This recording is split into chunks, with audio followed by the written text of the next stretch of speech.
At InDigital, we know that public safety professionals hold themselves to a high standard.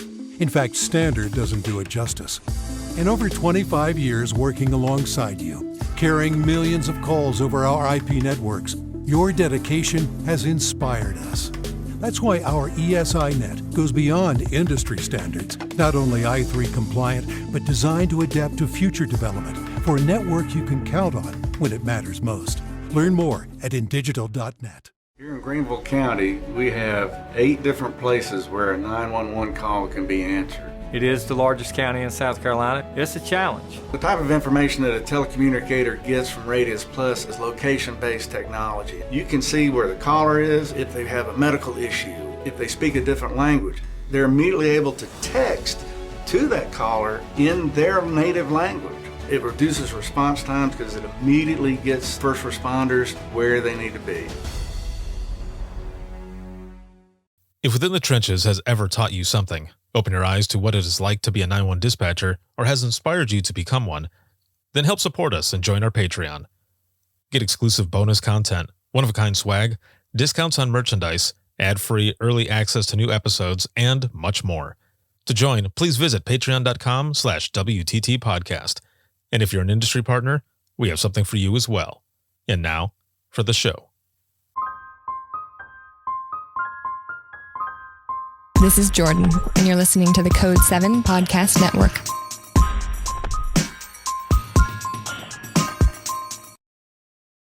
Warning. This episode contains the 3 A's of podcasting: adult content, adult language, and awesomeness. You've been warned.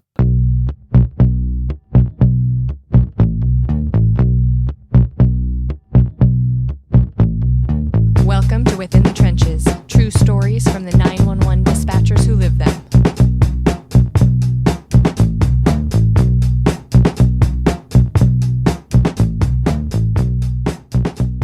Hey, what's going on? This is Ricardo with the Code 7 Podcast Network, and this is going to be Within the Trenches, true stories from the 911 dispatchers who live them. This episode is sponsored by InDigital as well as Rep Deploy, and we are currently live here at the 2021 APCO Conference in San Antonio, Texas. We are in the Expo Hall. This is day 2, and this episode is going to be a lot of fun. I'm excited to have my guest here with me. This is Hilary. She's a communications shift supervisor with Rockport PD right here out of Texas. How's it going? It's going good. Day three, I drove here. I used to live here when I was younger, so I wasn't too nervous to be in a city that, I don't know. So I feel at home here. Oh, that's good. Yeah, that is really good because, so for me, whenever I go to a different conference or a new city, for whatever reason, and when I'm driving around, I get a little nervous sometimes driving in areas that I'm not used to. And so driving here downtown, everyone drives with passion, I'll put it that way. And I was in California last week, and they drive with a lot of passion as well. What I mean is they drive aggressive. So you have to kind of switch your mindset of how you drive sometimes, and just get into the fold of how everybody else is doing it. Yeah, it's a lot. But yeah, I used to live here, so it's a little bit familiar. Yeah. And I haven't been doing much driving because I'm right across the street. So. Oh, well, perfect then. Yeah, you don't even have to get into that Walking. at all. So how did you get into to public safety to begin with? I went to college. I got a degree, a bachelor's degree, and then I started looking for work. Yeah. Indeed.com. Very nice. Shout out. And I came across 2 dispatching jobs, actually. One of them was for an air conditioning service. Oh, that's interesting. And the other one, the police department. And I didn't really know what dispatching was or what kind of thing you do there. I just knew it was law enforcement related. So obviously I picked that one. Yeah. Did the interview, really extensive, polygraph. We had to do a polygraph. Psych, all that kind of stuff. It took a couple of months, but it went well, obviously. Yeah. What is the psych eval like? Like, there have been some people that I've spoken to that they've said, you got to go to get the psych eval and everything. And are you just sitting with someone and they're asking you questions, or are you looking at pictures, or like how does this make you feel? Like Basically, I think it was half and half. I remember filling out a questionnaire like, do I have suicidal thoughts? Things like that. Gotcha. Yeah. Okay. I've always been curious about that, what it actually entails going into it. But do you come from public safety at all, or do you just kind of jumped right into it? Yeah, I jumped in. Of course, I got an idea from schooling. Yeah. But still, it doesn't prepare you for actual dispatching. Right, exactly. So I had an idea, TV, movies, whatever, but it's a lot different. Well, of course, in real right? life. Yeah, exactly. Because depending on what TV show you're watching, or what show, movie, whatever. I mean, like that movie, The Call. I was about to say that everyone that I told that I was a dispatcher, they always ask me that. Oh, have you seen the movie The Call? It's not like that. Yeah, right. Yeah. We can't actually leave and go hunt people down. We might want to, but yeah, we're not as cool as Halle Berry to be able to do it.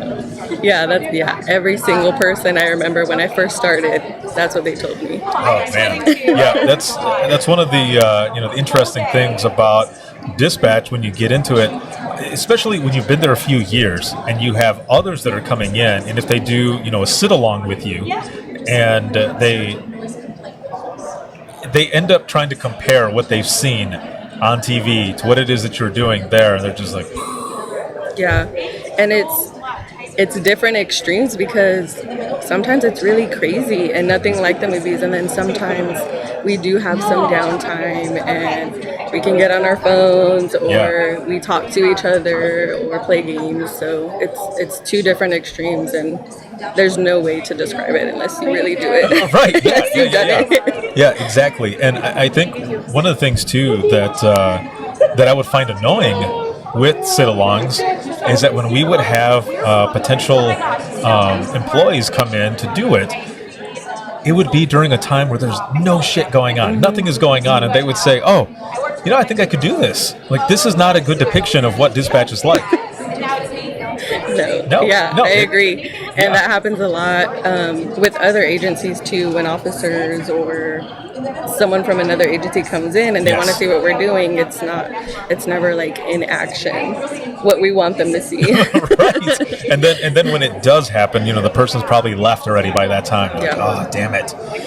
So for you, after you got past the interview process and everything, did you get a chance to do a sit-along? Like, did you get a chance to go in there and sit and just kind of observe, go through all of that? Or did you just jump in? They're like, all right, we're going to get started with training.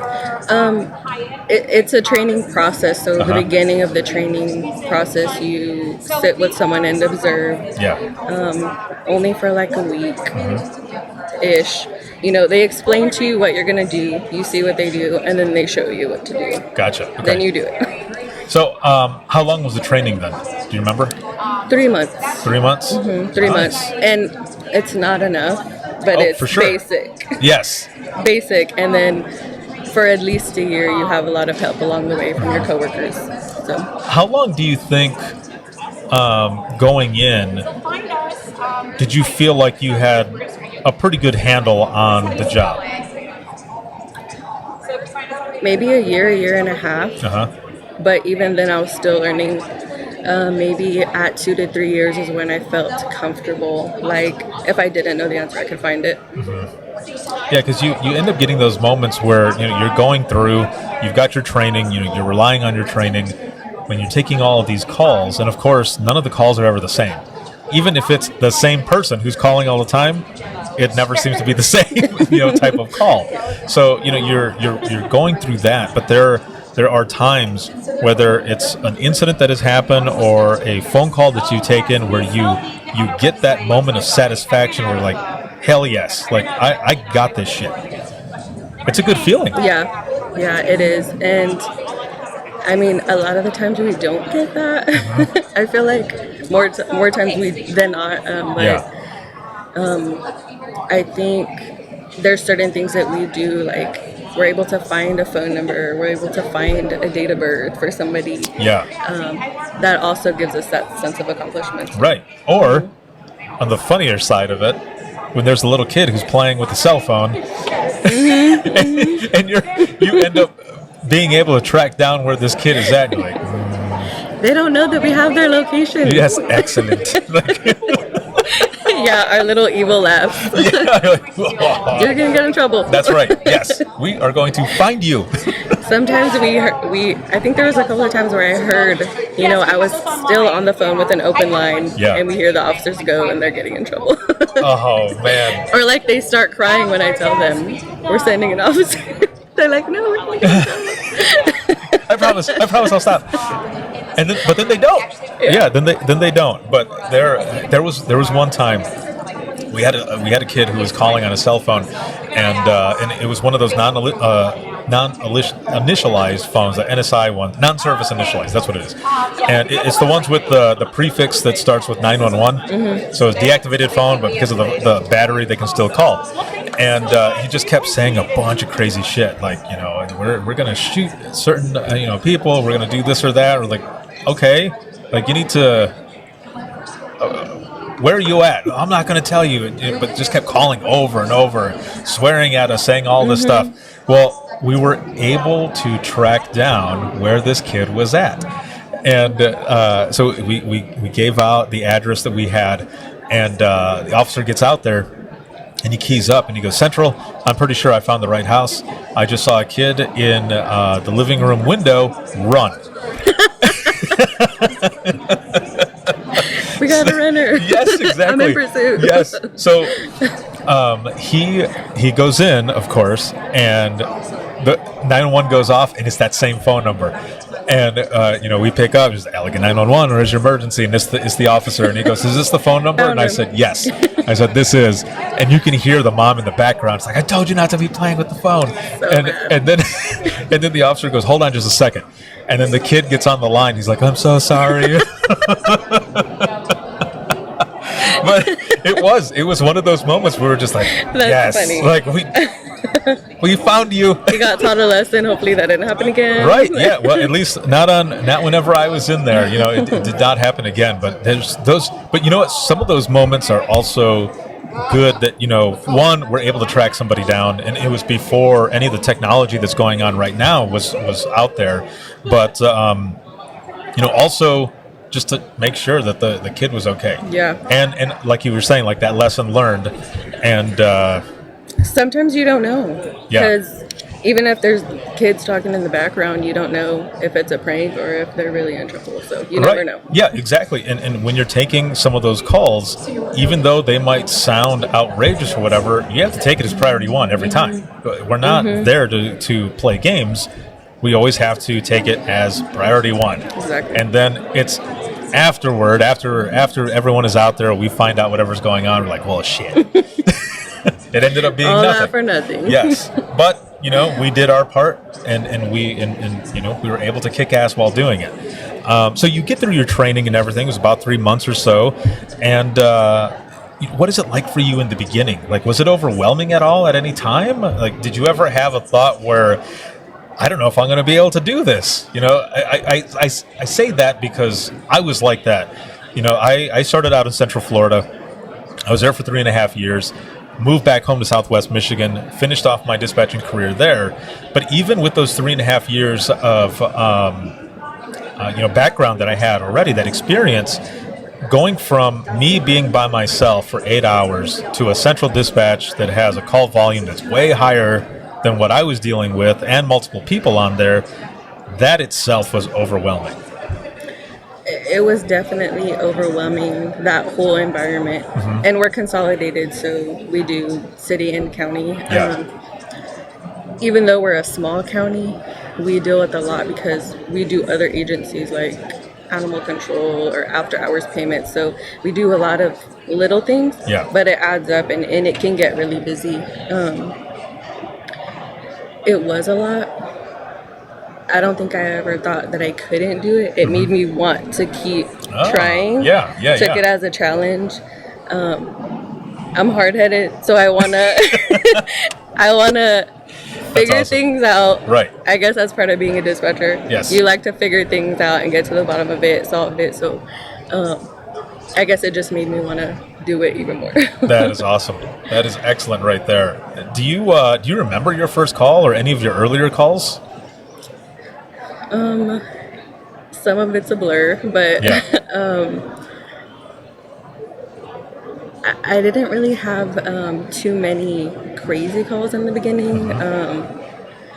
I remember just learning what to say and what not to say. Yeah. Like, I never say sir or ma'am because sometimes it's a woman and I say sir. I said sir. Yes, that is definitely something happens. She Yes. was yelling at me. First of all, I'm a ma'am. Yeah, and then what do? You're like, insert foot in mouth. You're like, I'm sorry. Like, there's no way that you can't catch it and put it back in once it's already out. She was upset as it was, but no, just things like that. I did do a bigger call. I think maybe my first year, also with another newer dispatcher. We took a shooting call, an active shooting call. He was in an apartment complex and he just started shooting because him and his girlfriend were arguing. Barricaded himself in his apartment with the 1-year-old. So they had to evacuate the whole apartment complex. We called everybody, negotiators from Austin. So that was a really big deal. And me and my partner were on nights and we were a year in. So that was one of our bigger calls. Wow. Yeah, learned a lot from that. One of our dispatchers lived there in the apartment complex too. So many calls were on hold. Getting everybody there, literally everyone who was an officer came. Wow. On duty, off duty, they came. So that was a big call early on, but yeah, a lot of different things, and I don't really remember anything specific from earlier than that. Did you? Was there ever like a debriefing or anything that you were part of after that incident? Yes, we have a few people that we can go to for counseling. One of our deputies does do the debriefing with us. Our boss does debriefing, Yeah. Anytime we can talk about it, just to get it out, we can and we do. Wow, that's good because for a long time, dispatch wasn't in a lot of those debriefings, which really sucked because as you know, we hold a big piece of that. We're there in the beginning of the call all the way to the end. And it's stressful. Yes, and there's so much more that ends up happening. And I was telling somebody earlier today that, for a while there, we weren't going to them. And then when we started going to them, one of the fire chiefs said, why have we not done this before? Because we're learning a lot from their side. We should keep doing this. And as far as I know, at my old center, they're part of every one of them. So, I mean, it's been a good thing. I'm really glad that we're recognized as first responders now. Yes. To be included with things like that. Right. Something as simple but so important for us and our mental health. Yes, exactly. We need it. Yeah, there's so much more that comes out of that, and talking about mental health and stuff, everything that you've experienced over these 6 years and such, as we're kind of going into the wrap up of this episode. And I asked this question to a couple people earlier, but I want to ask you as well. 6 years in now, if you could go back in time and talk to yourself at the beginning of your career, what would you tell yourself?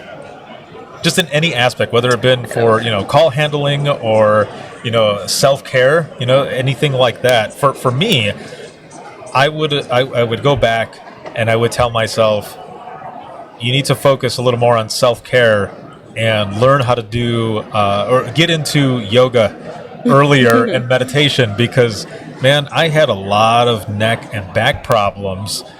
Because I would, sitting there for hours. So I wouldn't get up. I wouldn't do any stretches or anything like that. And it was just, the pain would shoot up into my temple, and then it was just horrible. So going back in time, I would tell myself, you need to get into this shit because it's going to help you years from now, and you won't feel like hell.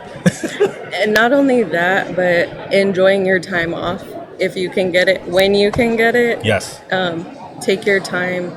I know sometimes we have to do overtime. Yes. Everybody that I've talked to here, they're shorthanded, almost 50%. When you get the time, take it and enjoy it. Don't think about work. Just take your time off.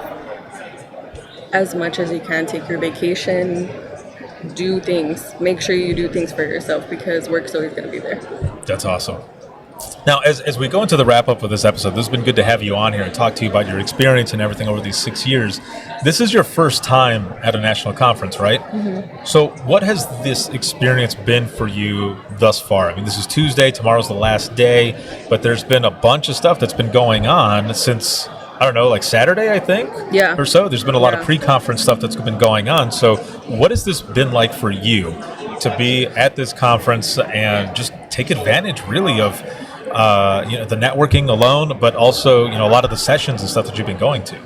Yeah, definitely learning a lot, meeting new people. And I guess that's the biggest thing for me because there's so many vendors, there's so many things to see, so many classes, and I can't do it all. Yeah. And I wish I could, but some of the sessions that I've been to, I'm glad we can pick and choose what we want to do because I'm focusing on wellness, not only for myself, but my coworkers, and leadership development, career development, things like that. So some of the things that I want to do so that I can continue to grow as a dispatcher and as a leader at my center, but also meeting new people and having fun. I met a lot of new people, and hopefully we'll stay friends. Yeah. And we can visit. I met some girls from California. Next year's conference is in Anaheim. They live there, so it's more opportunities to meet new people. Awesome. That is really, really excellent. I'm glad that you were able to do this, and with our mutual friend Jennifer as well. Yes. Everything that she was doing. How did that come about? Like I remember their announcement going out with Now Wonder Woman and everything, and then we just all kind of came together. Yeah, it was really last minute, and I'm so thankful for that because if it wasn't for them, I wouldn't be able to be here. I wouldn't have been able to afford this. I was talking to my boss about it once I saw their post, and I was like, well, they're doing a raffle, and if I don't win the raffle, can I at least come for a day? Yeah. Joined AppGo to try to get the discounted membership, so we did that, and I ended up winning. I saw the post, so many people commenting.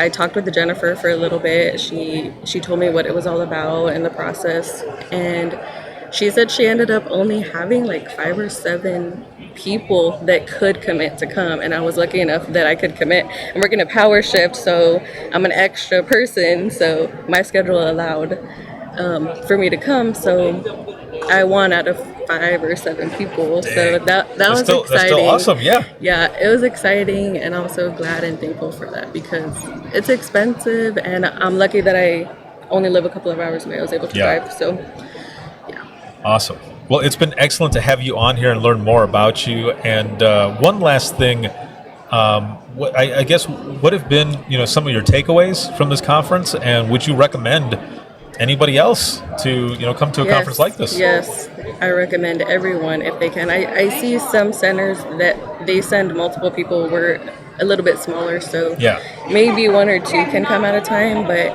I'm hoping that in the future we can send more employees to places like this because we can all learn something from it.